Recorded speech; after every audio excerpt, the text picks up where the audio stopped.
Immediate గా నాకు ఒక మెసేజ్ వచ్చింది. ఒక పెద్ద మనిషి ఇలా రాష్ట్రంలో చాలా గొప్ప వ్యక్తిగా చలామణి అవుతున్నటువంటి, రాష్ట్రంలో ఉన్నటువంటి 50 లక్షల విద్యార్థుల భవిష్యత్తు మార్చే స్థాయిలో నేనున్నా, పొజిషన్ నేను పనిచేస్తున్నా అన్నటువంటి బయట మాట్లాడుతున్నటువంటి ఒక పెద్ద మనిషి ఆకునూరు మురళి, ఆయన పేరు ఆకునూరు మురళి. సార్ వినాలి జీవన్ సార్ ఇక్కడ ఉంటే మీరు, ఎందుకంటే ఇప్పుడు చాలా గొప్ప గొప్ప పదాలు వాడి కాబట్టి నేను మెంటల్ మేధావి ఎందుకన్నా అనేందుకు చెప్తున్నాను నేను. ఆకునూరు మురళి అంటే ఒక మెసేజ్ పెట్టిండు. అన్న నాలుగు గారు నేను అబద్ధం ఆడితే చదువుకుని ప్రొఫెసర్ ఒక్కసారి ఎందుకంటే జనానికి తెలియాలి. తీసుకున్న తప్పు అవుతున్నాను నేను అనుకోవచ్చు జనాన్ని.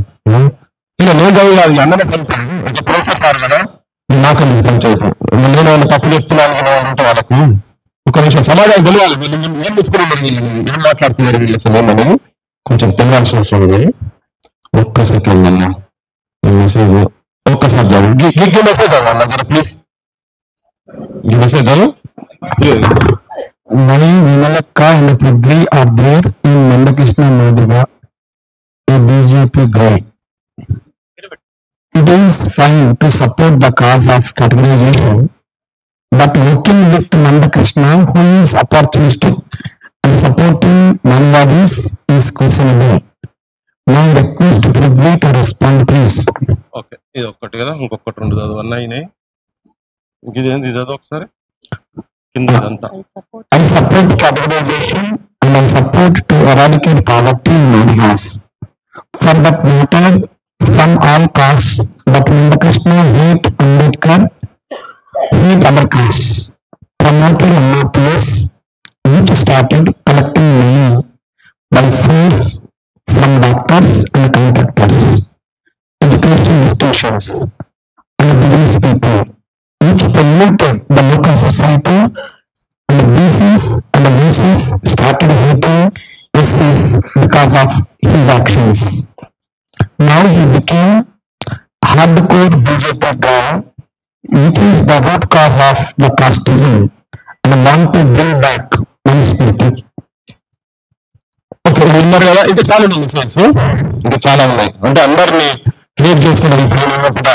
సకలమైనటువంటి పాపం మంగళారతులు చుట్టి మంగళారతులు చుట్టే దేవుని చేతులకి అన్ని పైసలు రాలిన పైసలతోనే ఉన్న రాజకీయ పార్టీలు నడుస్తూనే ఉన్నారు. జీసస్ దగ్గర పోయి దండం పెట్టగానే అన్ని డాలర్లు వేసింది, లేకుంటే మసీదులో పోయి నమాజ్ అవుతే వచ్చిన పైసలతోనే ఇవాళ ప్రభుత్వాలు మొత్తం అన్ని ప్రభుత్వాలు అన్ని రాజకీయ పార్టీల ప్రభుత్వాలని ఎట్లకల్లా వచ్చినాయి, ఎట్లా వాళ్ళు గవర్నమెంట్లకి ఎట్లా వచ్చిండ్రు. ఒక సామాజిక అంశాన్ని పట్టుకొని ఒక నిజమైన న్యాయబద్ధ అంశం అని చెప్పని ఇంతమంది మాట్లాడుకుంటా జనం మొత్తం గత 30 సంవత్సరాలకెళ్ళి దీని సైడ్ సంఘీభావం మూమెంట్ లో పార్టిసిపేట్ చేస్తున్నటువంటి ఒక అంశాన్ని తీసుకుపోయేటందుకు జనం దగ్గర నుంచి సహకారం తీసుకొని కొట్లాడుతున్న వాళ్ళేమి జనాన్ని దోపిడీ చేసేందుకు అధికారంలోకి వచ్చేటందుకు వాళ్ళ కాంట్రాక్టర్లు రాజకీయ నాయకులు కాలేదా, కాంట్రాక్టర్లు ఎమ్మెల్యేలు కాలేదా, కాంట్రాక్టర్లు మంత్రులు కాలేదా, లిక్కర్ మాఫియాలు కాలేదా, ల్యాండ్ మాఫియాలు కాలేదా, శాండ్ మాఫియాలు కాలేదా? నువ్వు ఓన్ దగ్గర పనిచేస్తున్నావు, ఆకూరు ముడి నువ్వు ఓన్ దగ్గర పనిచేస్తున్నావు. ఇది చర్చ జరిగింది. అసలు ఏంటంటే వీళ్ళు మాస్కులు వేసుకున్నారు, బయటికి ఇట్లా మాట్లాడుతున్నారు. ఇంకొక మెసేజ్ ఉంటది, క్యాస్టిస్ట్ అని మాట్లాడతాడు. ఆయననే కుల సంఘాల మీటింగ్ లో పోతాడు. నేనే దించిన కుల సంఘాల మీటింగ్ లో, మాల కుల సంఘాల మీటింగ్లకు నేను పోయి దించిన. ఆయన ఒక 3-4 సందర్భాలను నేను దించిన. ఆయన అంటాడు మీరు క్యాస్టిస్ట్ లో ఉంటాడు, నేనే తక్కువైనా, నా కులపుల మీటింగ్ నేనే తక్కువైనా, అందుకే నా కులమేదో తెలియక నేను ఒక పెద్ద మనిషి, నేను మున్నూరు కాపు కాబట్టినే బండి సంజయ్ దగ్గర పోయి గెలిపించిందని పెట్టింది ఒక పెద్ద మనిషి. అయితే ఈ ముసుగు మీరు ఉన్నారు కదా ఇట్లా మాట్లాడుతున్న ఈ గ్రూప్ వల్ల ఆఖరికి ఏంటంటే రిజల్ట్ ఏంటంటే నిన్న పొద్దున ఇక చాలా ఉన్నాయి మెసేజ్, నేను జస్ట్ అది చర్చకు వచ్చినప్పుడు నేను మళ్ళీ చూపిస్తాను. ఈ గ్రూప్ లోకి వెళ్ళి సోషల్ డెమోక్రటిక్ ఫోరం అని చెప్పి most undemocratic unsocial undemocratic forum అనే ఒక సంస్థకు మొన్నటిదాకా కన్వీనర్ ఉండే ఆయన మాల సామాజిక వర్గానికి, ఇప్పుడు కొత్త కన్వీనర్ వచ్చింది లక్ష్మీనారాయణ, ప్రొఫెసర్ లక్ష్మీనారాయణ అని, ఆయన కూడా అదే సామాజిక వర్గానికి సంబంధించిన కన్వీనర్ ఉండు. అబ్రప్ట్ గా చర్చ లేకుండా నాతో ఇవన్నీ విషయాలు చర్చ చేద్దామని చెప్పానన్నా అని నేను పెడితే అసలు సందర్భంలో రాధాకృష్ణను వాడు అని సంబోధించినందుకు, మీరు అన్నారు కదా భాష గురించి అన్నారు కదా, వాడు అని సంబోధించినందుకు నేను చిన్న ఘర్షణ పడ్డ వాళ్ళతో. ఎట్లా అంటారు మీరు, ఒక సామాజిక ఉద్యమాన్ని నడుపుతున్నటువంటి వ్యక్తి, నీకు ఆలోచన పరంగా కావచ్చు, వ్యక్తిత్వంలో కావచ్చు, నీకు ఏం విభేదాలు ఉన్నా ఉండని, ఒక పబ్లిక్ ప్లాట్ఫామ్ మీద అందరం మేము కొంతమంది ఉన్న దాంట్లో నువ్వు వాడు అని ఎట్లా అంటారు మీరు అని చెప్పాను. దాని మీద చర్చ తీవ్ర స్థాయికి పోయింది. ఒక ఫిజికల్ మీటింగ్ పెట్టుకుందామని చెప్పని అన్నారు. ఇదంతా చాలా ఎలైట్ గ్రూప్స్ ఉన్నారు. ఈ గ్రూప్ లో కాకి మాధవరావు గారు ఉన్నారు, శాంతా సిన్హా గారు ఉన్నారు, ప్రొఫెసర్ మురళీ మనోహర్ గారు ఉన్నారు, చాలా ఉద్దండులు ఉన్నారు మా అడ్వైజరీ టీంలలో కూడా.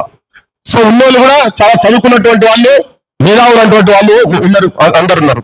సో ఆ చర్చ జరిగింది. దాంట్లో జరిగినాక ఒక ఫిజికల్ మీటింగ్ పెట్టుకొని మాట్లాడదాము అని చెప్పిండ్రు. ఆ ఫిజికల్ మీటింగ్ మళ్ళీ ఇప్పుడు కాలేదు. ఆఖరికి ఏంటంటే ఈ గ్రూప్లకు వెళ్ళి నేను రిజర్వేషన్ ఉద్యమాన్ని, వర్గీకరణ ఉద్యమాన్ని సపోర్ట్ చేస్తున్నాను అన్నందుకు నన్ను ఇళ్ళకెళ్ళి తీసిపడేశారు, ఈ గ్రూప్లకెళ్ళి తీసిపడేశారు. నేను నా జీవితం మొత్తం నాకు మున్సిపల్ కాడికెళ్ళో అప్పటి నుంచి మొదలు పెట్టే ఇయ్యాల వరకు విభిన్న సామాజిక ఉద్యమాలను జరుపుకుంటా ఒక బ్యాక్వర్డ్ క్లాస్ కమ్యూనిటీకి వచ్చి ఒక రాజకీయ నేపథ్యం ఉన్నటువంటి కుటుంబం. మరైనా సర్పంచ్ ఉండే, సమితి ప్రెసిడెంట్ ఉండే, ఎమ్మెల్యే ఉండే, మంత్రి ఉండే. నేను తెలంగాణ మొట్టమొదటి విద్యార్థి ఆర్గనైజేషన్ స్టార్ట్ చేసింది కూడా మేమే, కేసీఆర్ విభేదించి స్టార్ట్ చేసినాం. అటువంటి వాళ్ళని ఒక చిన్న పెన్ స్ట్రోక్ తో తీసి అవతల పడేసారు. ఎంఆర్పిఎస్ ఉద్యమానికి నేను సపోర్ట్ చేస్తున్నాను. అదేవిధంగా విమలక్కను కూడా క్వశ్చన్ చేశాడు మళ్ళా. ఇక విమలక్క జీవితం నేపథ్యం అందరికీ తెలిసింది. ఇక్కడ తన 50 సంవత్సరాల సుదీర్ఘ జీవితం, తన 5వ తరగతి 6వ తరగతి ఉన్నప్పుడు పాటలు పాడుకుంటా ప్రజా సమస్యల గురించి తిరిగినటువంటి వాళ్ళ మీద మీరు జీతగాన్ని వండుకుంటూ అందరిని అంటలేను. ఇగో ఇటువంటి వాళ్ళను మేమంటా వ్యభిచారులం అంట, ఇంటలెక్చువల్ వ్యభిచారులం అంట, మేము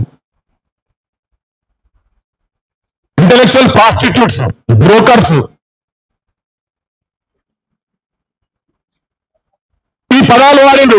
ఇది సభ్య సమాజము యాక్సెప్ట్ చేసే పదాలేనా ఇది? నువ్వు ఒక మాల సంఘంకి వెళ్ళి నువ్వు మొత్తం ప్రతినిధిలో కాదో నాకు ఎరకలే, కానీ నువ్వు ప్రతినిధులుగా మాట్లాడుతున్నారే మీరు వ్యతిరేకించడంలో. మీ దగ్గర ఏమైనా సబ్జెక్ట్ ఉంటే మా వాళ్ళు తయారున్నారు వచ్చి మాట్లాడేందుకు ఏ వేదికల మీద ఏమైనా కానీ. బ్లాక్ మెయిలర్స్ అంట ఈ పదాలు వాడుకుంటా. సార్ మరి జీవన్ సార్ ఏంటి దీని గురించి ఏం చెప్తారో చెప్పాలి. మరి మమ్మల్ని ఎందుకు అన్నాడు?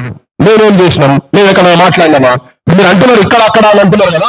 రేపు పిల్లలప్పుడు మీరు కూడా అంటే మీరు కూడా సేమ్, ఎందుకంటే ఈ డిమాండ్ కి సపోర్ట్ చేస్తారు కాబట్టి జీవన్ సార్ని కూడా ప్రాస్టిట్యూట్ అన్నట్టే.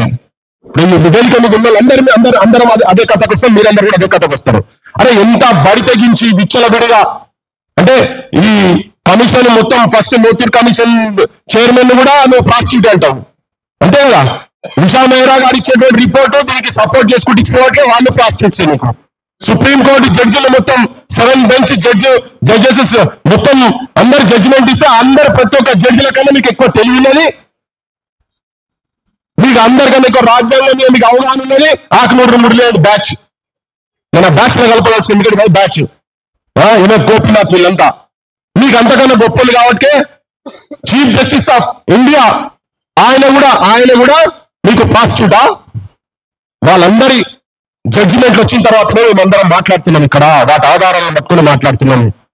వాళ్ళు కాదు, అన్ని రాజకీయ పార్టీల మేనిఫెస్టో వల్ల వర్గీకరణకు సమర్థించుకుంటా మేము వచ్చినాక, ప్రభుత్వాలకు వచ్చినాక మేము అమలు చేస్తున్నాం అన్నారు. అంటే ఇప్పుడు ఎంతమందిని ప్రాస్టిట్యూట్స్ అంటున్నాను?